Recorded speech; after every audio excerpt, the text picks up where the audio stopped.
അങ്ങനെ ബിഗ് ബോസിൽ ഇപ്പോൾ നടന്ന റാങ്കിങ് ടാസ്ക് അവസാനിച്ചിട്ടുണ്ട്. അതിൽ ഓരോരുത്തർക്കും ഏതൊക്കെ റാങ്കിലാണെന്ന് ഇപ്പം ഞാൻ പറയാം.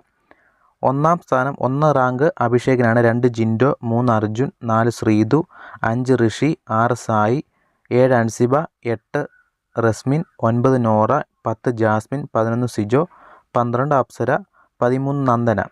ഇങ്ങനെയാണ് ഓരോരുത്തർക്കും കിട്ടിയ റാങ്കുകൾ. ഓരോരുത്തരും ഓരോ റാങ്കിന് വേണ്ടി ഭയങ്കര തർക്കവും കാര്യങ്ങളൊക്കെ ആയിരുന്നു. ലാസ്റ്റിൽ റാങ്ക് ഇങ്ങനെയാണ് വന്നിരിക്കുന്നത്. ഈ ഒരു റാങ്കിങ് ടാസ്ക് അവസാനിച്ച് കഴിഞ്ഞപ്പോൾ 1-ാം റാങ്കിലെത്തിയ അഭിഷേക് ഇപ്പോൾ ക്യാപ്റ്റൻ ആണെന്ന് ബിഗ് ബോസ് പറഞ്ഞിരിക്കുകയാണ്. ബിഗ് ബോസ് ഇതിനു മുമ്പേ പറഞ്ഞില്ലായിരുന്നു ഈ ഒരു ടാസ്ക് ജയിക്കുന്ന ആൾ ക്യാപ്റ്റൻ ആണെന്ന്. ബിഗ് ബോസിൻ്റെ ഒരു സർപ്രൈസ് ആയിരിക്കും. ഇപ്പോൾ ഈ ഒരു ടാസ്ക് ജയിച്ച 1-ാം സ്ഥാനത്തെത്തിയ ആൾ ക്യാപ്റ്റൻ ആണെന്ന് പ്രഖ്യാപിച്ചിട്ടുണ്ട്. അങ്ങനെ അഭിഷേകാണ് അടുത്ത ആഴ്ചത്തെ ക്യാപ്റ്റൻ വരുന്നത്. എന്തായാലും ബിഗ് ബോസ് ആ ഒരു ടാസ്കിനെ കുറിച്ച് പറയുന്ന ഒരു സർപ്രൈസ് ആയിപ്പോയി. എന്തായാലും അഭിഷേക് ക്യാപ്റ്റൻ ആയിരിക്കുകയാണ്. എന്തായാലും നിലവിൽ ഇപ്പോൾ ഇതാണ് ലൈവിൽ നടക്കുന്നത്. കൂടുതൽ ലൈവ് അപ്ഡേറ്റുകളുടെ മൂടം കാണാം. മറക്കാതെ ചാനൽ സബ്സ്ക്രൈബ് ചെയ്യുക. താങ്ക്